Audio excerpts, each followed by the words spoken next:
Hello friends, welcome to my channel mechanical major.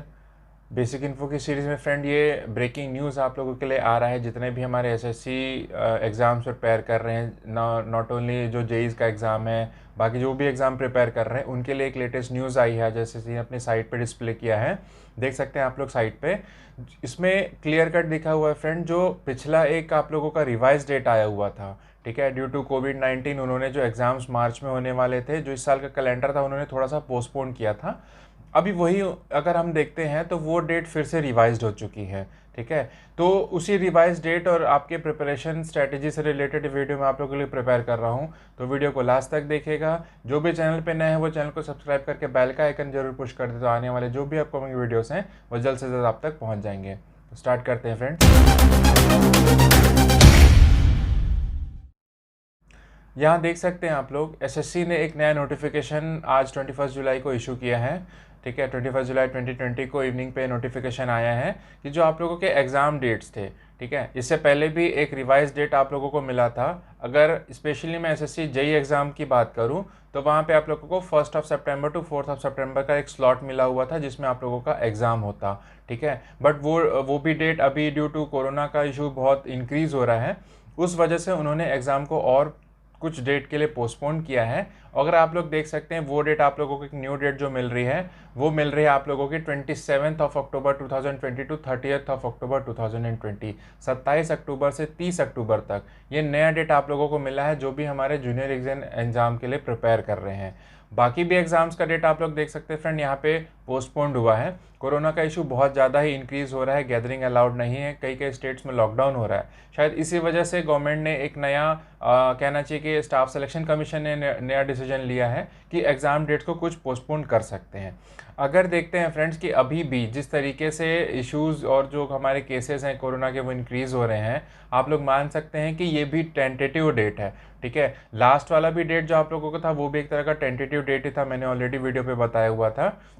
Video का link आप लोग आई button में देख सकते हैं, उसमें मैंने आप लोगों को किस तरीके से लास्ट 90 डेज़ की प्रिपरेशन स्ट्रैटेजी है उससे रिलेटेड आप लोगों को इन्फॉर्मेशन शेयर की, तो उससे रिलेटेड आप लोगों को कुछ एक कहना चाहिए कि गाइडलाइन प्रोवाइड किया था। सेम अगर आप लोग बोलते हैं कि अभी फिर से अगर आप लोगों का जो डेट है वो पोस्टपोन्ड हुआ है, ठीक है, 27 अक्टूबर से 30 अक्टूबर, आज की डेट से अगर आप लोग फिर से काउंट करते हैं, सेम ऐसा ही एक दिन था जब मैंने वो वीडियो प्रिपेयर किया था और वहाँ पे 90 डेज़ आप लोगों के लिए बचे हुए थे। आज से भी अगर आप लोग काउंट करते हैं फ्रेंड्स तो सितंबर, अक्टूबर, अगस्त, सितंबर एंड अक्टूबर, फिर से आप लोगों को एक स्लॉट मिल जा रहा है जो 3 महीने का, ठीक है, 90 days again you are getting. तो प्लानिंग के हिसाब से अगर मैं बोलूँ फ्रेंड, जो भी एसएससी जेई की तैयारी कर रहे हैं, बाकी सीजीएल और जो कंबाइंड हायर सेकेंडरी लेवल के जो प्रिपरेशन कर रहे हैं और भी जो बाकी एसएससी एग्ज़ाम्स के प्रिपेयर करते हैं, उनके लिए मैं सिर्फ ये बोलूँगा कि जो भी आप लोगों को डेट्स मिले हैं, ठीक है, उसके हिसाब से आप लोग स्ट्रैटेजी चेंज कर सकते हैं। जितना प्रिपरेशन आप लोगों का हो गया था, अब आप लोग रिवीजन पे पूरा फोकस कर लीजिए। जितने ज़्यादा आप लोग मॉक टेस्ट अपियर होंगे, जितने ज़्यादा ऑनलाइन टेस्ट आप लोग बैठेंगे, ठीक है, जितने ज़्यादा ऑब्जेक्टिव्स क्वेश्चन सॉल्व करेंगे, उतना ही बेनिफिशियल रहेगा आप लोगों के लिए। अब मैं बात करता हूँ फ्रेंड, जो हमारे एसएससी जेई हैं, जिसके लिए मैं स्पेशली जो वीडियोस हैं मैं प्रिपेयर कर रहा हूँ, उनके लिए मैं सिर्फ ये बोलना चाहूँगा, लास्ट भी आप लोगों का 1 मई के नियर अबाउट मैंने एक वीडियो प्रिपेयर किया था और उसमें डेट आई थी आप लोगों की सितंबर की, सॉरी। तो उसमें भी मैंने बताया था कि कैसे आप लोग जितने भी दिन आप लोगों के बचे हुए हैं उसमें आप लोग कैसे तैयारी कर सकते हैं। अगर आप लोग फ्रेंड यूट्यूब में देखेंगे, यूट्यूब में आप लोग को बहुत सारे ऐसे वीडियोस भी मिलेंगे जिसमें बोला जाएगा कि 30 दिन में एसएससी की तैयारी कर लीजिए, 3 महीने में आप लोग एसएससी की तैयारी कर लीजिए। तो वो रहता है फ्रेंड कि आप लोग उससे पहले, ठीक है, कि इस 3 महीने के पहले विद इन योर ग्रेजुएशन और अभी आप लोग कितने अपने टेक्निकल सब्जेक्ट्स के टच में हैं, ठीक है। And although non technical section हमारा पूरा रह जाता है ड्यूरिंग अवर ग्रेजुएशन और डिप्लोमा, उसमें भी हमको वर्कआउट करना पड़ता है, ठीक है। तो मैं ये नहीं बोलूँगा फ्रेंड्स कि आप लोग 1 महीने में नहीं कर सकते, 3 महीने में नहीं कर सकते, किसी को 6 महीने भी लग जाते हैं, किसी को साल भर लग जाते हैं तैयारी करने में, ठीक है। बट अभी मैं अगर देखता हूँ कि ऑलरेडी एक अल्टीमेटम हमको मिल गया था कि सितंबर में एग्ज़ाम होगा, अभी हम उसी डेट को फिर से कैरी फॉरवर्ड करके आगे लेके चलते हैं, तो हमको फिर से ये चीज़ मिल रही है फ्रेंड्स कि अभी भी हमारे पास 90 डेज़ है, ठीक है। तो 90 डेज़ की जो स्ट्रैटेजी मैंने ऑलरेडी पिछले वीडियो में बताई थी, एक समहाउ रिवाइज करूँगा, थोड़ा सा इसको इम्प्रोवाइज करके आप लोगों को समझाने की कोशिश करूँगा कि जैसे हम किसी भी एग्ज़ाम की तैयारी करते हैं, ठीक है, तो सबसे मेन इंपॉर्टेंट होता है, मैंने जो भी वीडियो आप लोगों के लिए प्रिपेयर किया है, अगर आप लोग प्लेलिस्ट को एक सीक्वेंस से देखेंगे तब आप लोगों को समझ आएगा कि वो चीज़ें मैंने उस सीक्वेंस में क्यों प्रिपेयर की है। ठीक है, सबसे पहले आया था कि मैंने एक शॉर्ट ऑफ आप लोगों को एक गाइडलाइन, एक मेंटल प्रिपरेशन जो था उससे एक रिलेटेड वीडियो आप लोगों से शेयर किया था। उसके बाद मैंने जो सिलेबस था उसके बारे में आप लोगों से डिस्कस किया।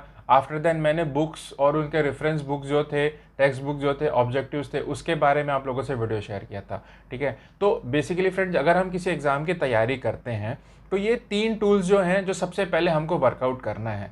ठीक है, अगर मैं फिर से आप लोगों को वो थोड़ा सा वीडियो को रिवाइज करूं, आप लोगों को समझाने की कोशिश करूं, थोड़ा सा मोटिवेट करूं, तो पहला चीज़ होता है फ्रेंड कि आपको सबसे पहले मेंटल प्रिपेयर होना है। ठीक है, सब्जेक्ट अलग हो जाते हैं, इंटरव्यू आप लोगों का नहीं होना है, तो उसके लिए आप लोगों को कोई चीज़ ध्यान नहीं देनी है। ठीक है, तो सबसे पहले आप लोगों को क्या करना है, आप लोगों को मेंटली प्रिपेयर होना है। ठीक है, इसलिए मेंटली प्रिपेयर होना है फ्रेंड, बिकॉज अगर आप लोग देखते हैं, बिकॉज हर किसी के लाइफ में एक ऐसा फेज़ आता है जब ग्रेजुएशन कंप्लीट करने के बाद अगर आप लोगों का कैंपस सिलेक्शन नहीं हुआ है और भी अगर कोई एग्ज़ाम्स के आप लोगों को क्रैक नहीं किया है, ठीक है, तो वो एक जो टाइम रहता है, वो टाइम में क्या होता है, दिमाग बहुत इधर उधर की चीज़ों पे ध्यान देता है। ठीक है, मैं जॉब कर लूँ, मैं कहाँ ज्वाइन कर लूँ, मैं किसी ऐसे लोकेशन पे ज्वाइन कर लूँ, ठीक है, जहाँ पे कोई फ्यूचर स्कोप नहीं है। वो चीज़ों को छोड़ के अगर आपने सिर्फ ये दिमाग में बिठा रखा है कि आपको एग्ज़ाम्स का प्रिपरेशन करना है, चाहे ईएससी का हो, चाहे स्टाफ सिलेक्शन कमीशन, चाहे कोई भी टेक्निकल एग्ज़ाम, गेट का भी आप लोग काउंट कर रहे हैं, तो अगर वो चीज़ों के बारे में आप प्रिपेयर कर रहे हैं फ्रेंड, तो उसको थोड़ा सा आप लोगों को ये ध्यान रखना है कि आप लोग अपने जो क्या कहना चाहिए, जो आपको का टारगेट है उससे आप लोग प्लीज़ मत भटकिएगा। ठीक है, इसलिए बोल रहा हूँ क्योंकि जैसे अगर आप लोग हिंदी में आप लोगों ने चीज़ होगी कि एक साधे सब साधे, सब साधे सब जाए। ठीक है, इसका मतलब ये है कि अगर आप लोग एक चीज़ पे फोकस करेंगे तो वो आप लोगों को मिल जाएगा, लेकिन बहुत सारी चीज़ों पे फोकस करके उसको चलेंगे तो आपका ना टारगेट कोई अचीव होगा, ना आपको उसको पर्टिकुलर कोई आउटपुट मिलेगा।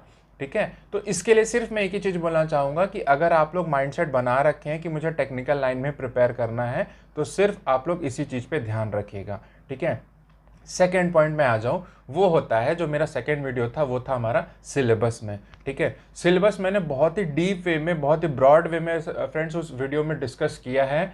आई बटन में आप लोगों को उस सिलेबस का, उस वीडियो का लिंक भी मिल जाएगा जिसमें मैंने सिलेबस को डिस्कस किया था। स्पेशली जो हमारे मैकेनिकल इंजीनियरिंग के स्टूडेंट्स हैं उनके लिए मैंने डिस्कस किया था। सिविल एंड इलेक्ट्रिकल के लिए मैंने इलेक्ट्रिकल तो छोड़ दिए, सिविल के लिए भी समहाउ कुछ हमारा सिलेबस मैकेनिकल से मैच होता है, तो मैंने वो उनके लिए भी कुछ एक गाइडलाइन इशू की थी। ठीक है, एक छोटा सा गाइडेंस उनको दिया था कि कौन से टॉपिक से कैसे आप लोग पढ़ाई कर सकते हैं। ठीक है, मैंने टॉपिक वाइज विद क्वेश्चन भी उस वीडियो में डिस्कस किया है। ठीक है, तो अगर आप लोगों के पास थोड़ा बहुत स्पेयर टाइम है तो उस वीडियो को आप लोग जरूर देखेगा। मैं आपको गारंटी के साथ बोल सकता हूँ आप लोगों के लिए बहुत बेनिफिशियल रहेगा। ठीक है, थर्ड थिंग जो हम आती है फ्रेंड, हमारा जो प्रिपरेशन होता है। ठीक है, मेंटली हम प्रिपेयर हो गए कि हमको एग्ज़ाम का प्रिपरेशन करना है। ठीक है, उसके बाद हमने ये देख लिया कि अगर हम किसी एग्ज़ाम को प्रिपेयर हो रहे हैं, नॉट ओनली एसएससी जेईई की बात मैं नहीं कर रहा हूँ, ठीक है, मैं बात कर रहा हूँ कि आप लोग किसी भी एग्ज़ाम का प्रिपरेशन करते हैं, उस पॉइंट ऑफ व्यू से अगर हम देखें तो आप लोग अगर ये देखते हैं कि सिलेबस सेकंड इम्पॉर्टेंट चीज़ होती है जो आप लोगों को जानना ज़रूरी है। ठीक है, कभी कभी ऐसा भी होता है कि चीज़ें हमारे सिलेबस में नहीं है बट फिर भी हमने उसको ग्रेजुएशन में पढ़ा था और वो हमने सिलेबस में हमारे एग्ज़ाम्स में पूछा जा सकता है। ठीक है, तो सबसे इम्पॉर्टेंट होता है फ्रेंड्स कि ज़रूरी नहीं कि हर एक टॉपिक जो आपने इंजीनियरिंग में पढ़ा है वो आपके किसी न किसी एग्ज़ाम्स के सिलेबस में अवेलेबल हो। ठीक है, वहाँ पे मेंशन्ड हो। ठीक है, लाइक अगर मैं ईएससी की बात करूँ तो बहुत सारे ऐसे टॉपिक हैं जो पहले ईएस के एग्ज़ाम में हुआ करते थे, बट जैसे उन्होंने 2016 के बाद से पैटर्न चेंज किया है इंजीनियरिंग सर्विसेज एग्जामिनेशन का, even though staff selection commission का भी, वहाँ पे सिलेबस को थोड़ा सा कट शॉर्ट कर दिया है। ठीक है, कुछ टॉपिक्स इंक्रीज किए हैं बट उसका जो मेन बाकी हमारे सब्जेक्ट के जो कुछ कुछ टॉपिक्स हैं उनको कट शॉर्ट कर दिया है। तो ये बोल सकते हैं फ्रेंड्स हम कि सिलेबस को एक ब्रॉड वे में आप लोगों को सोचना, उसके बारे में कहना चाहिए स्ट्रैटेजी बनाना बहुत ज़रूरी है। ठीक है, बिकॉज उसके साथ साथ आप लोगों को क्या होता है, अगर सिलेबस आप लोगों को क्लियर है, ठीक है, तो ये एक बहुत ही ज़्यादा आप लोगों का मेंटल प्रेशर रिलीव करने की बात होगी। बिकॉज जैसे आप लोग सिलेबस देखते हैं और वो चीज़ों को अगर आपने ग्रेजुएशन में या डिप्लोमा में पढ़ा हुआ है, ठीक है, तो आप लोगों को लगता है कि हाँ यार ये टॉपिक मैंने पढ़ा हुआ है और ये मेरे से एग्जाम में बन सकता है। ठीक है, जो नहीं बनता है उस पर हमको थोड़ा सा और वर्कआउट करना पड़ेगा ताकि वो एग्जाम से वो भी हमारे से क्वेश्चन बनता जाए। ठीक है, अगर आप लोग देखते हैं फ्रेंड्स कि लास्ट के 1-2 साल का आप लोग जो अगर कहना चाहिए कि कट ऑफ को कंपेयर करें तो कट ऑफ जो है मोर देन 70-75% तक जा रहा है, जनरल वालों की बात करें हम तो। अगर कट ऑफ को भी हमको क्लियर करना है, ठीक है, अगर 75% सिर्फ कट ऑफ है तो एटलीस्ट हमको 85% तक मिनिमम अटेम्प्ट रखना है। ठीक है, हम ये तो नहीं बोल सकते ठीक है एक्यूरेसी आपकी 100% है तो अगर आप लोग 75% भी अटेम्प्ट करके आते हैं, एक्यूरेसी 100% है तो आप लोग बोल सकते हैं कि हाँ मैंने आउट ऑफ 200-150 मार्क्स का अटेम्प्ट किया है। ठीक है, तो ये होती है कि एक्यूरेसी, बट एक्यूरेसी मेंटेन करने के लिए आप लोगों को बहुत ज़्यादा ऑब्जेक्टिव्स पे, मॉक टेस्ट पे, ठीक है, उन चीज़ों पे ध्यान देना पड़ेगा। शॉर्ट ट्रिक्स जो होते हैं, फॉर्मूला जो होते हैं वो आपके दिमाग में पूरा फीड होना चाहिए। ठीक है, थर्ड थिंग जो इम्पॉर्टेंट थी फ्रेंड वो मैंने डिस्कस किया था रिगार्डिंग योर बुक्स। ठीक है, हम देखते हैं कि अगर आपको किसी एक वॉर में जाना है, ठीक है, तो उसके पहले क्या होती है, एक प्लानिंग बनती है। तो प्लानिंग मैंने एक वीडियो में शेयर किया। प्लानिंग के बाद ये होता है कि हमको किस ग्राउंड पे फाइट करना है, ठीक है, हमको किस तरीके से फाइट करना है, वो भी एक प्लानिंग का हिस्सा हो गया जो आप लोगों का हो गया सिलेबस। उसके बाद थर्ड थिंग जो होती है फ्रेंड्स वो होता है हमारे टूल्स, हमारे आर्मामेंट्स। ठीक है, हम किन चीज़ों से लड़ेंगे, तो वो चीज़ें होती हैं हमारी बुक्स, नोट्स। ठीक है, रिफ्रेशर बोल लीजिए, फॉर्मूला कॉपी बोल लीजिए। ठीक है, यहाँ फिर से मैं एक चीज़ ऐड करना चाहूँगा फ्रेंड, सबसे इम्पॉर्टेंट अगर मैं आप लोगों को बोलूँ, जनरली ये चीज़ें आप लोग अगर प्रैक्टिस में ला रहे हो तो बहुत अच्छी चीज़ है।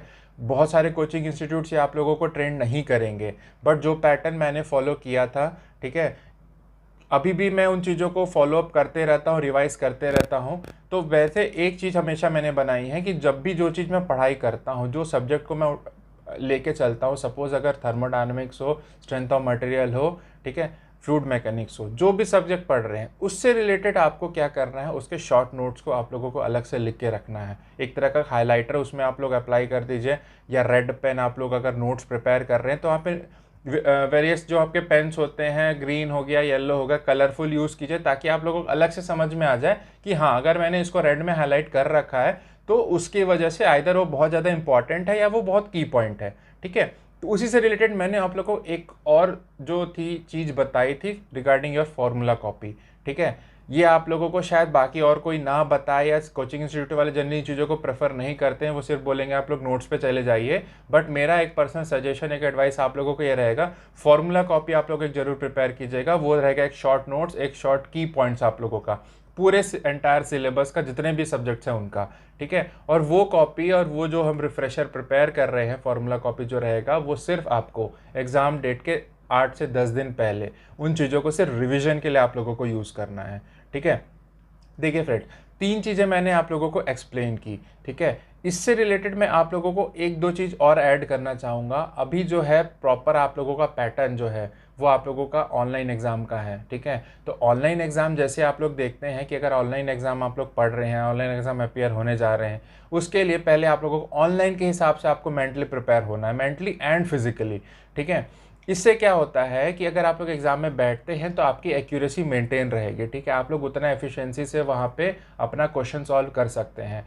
रिगार्डिंग क्वेश्चंस में भी मैंने सिलेबस में और उससे रिलेटेड जो हमारा वीडियो था उसमें मैंने ये चीज़ ज़रूर शेयर की थी कि अगर आप लोग कोई भी एग्ज़ाम प्रिपेयर होते हैं, out of total you can से the total timing and the total questions, दोनों को एक बार कंपेयर करके आप लोग पर क्वेश्चन कितना टाइम आप लोगों को मिल रहा है, इन चीज़ों पे ज़रूर आप लोग एक बार एनालिसिस कर सकते हैं। ठीक है, even though when you are appearing for any mock test, अगर आप लोग कोई मॉक टेस्ट अपियर कर रहे हैं, अगर ऑनलाइन कोई टाइमर सिस्टम अवेलेबल नहीं है तो भी मैंने बताया था कुछ नहीं होता, आप लोग नॉर्मल अपने जो डिजिटल वॉचेस होते हैं या आप लोगों का मोबाइल है वहाँ पे आप लोग टाइमर अप्लाई करके क्वेश्चन को सॉल्व कर सकते हैं। ठीक है, बट ये प्रैक्टिस ज़रूर आप लोग कीजिएगा। अगर आपको मॉक टेस्ट कहीं से अवेलेबल नहीं हो पा रहा है तो एटलीस्ट आप लोग टाइमर अवेलेबल करके कोई भी ऑब्जेक्टिव्स आप लोगों के पास अनसॉल्व पड़ा हुआ है उसको सॉल्व करने की कोशिश कीजिए। ठीक है, डिपेंड करता है, पहले अगर वो सॉल्व करेंगे एक्यूरेसी उतनी नहीं आएगी, तो पहले आप लोग 2 चीज़ों पे वर्कआउट कीजिए, एक होता है एक्यूरेसी, दूसरा होता है टाइमिंग। ठीक है, जब दोनों चीज़ें परफेक्ट हो जाएंगी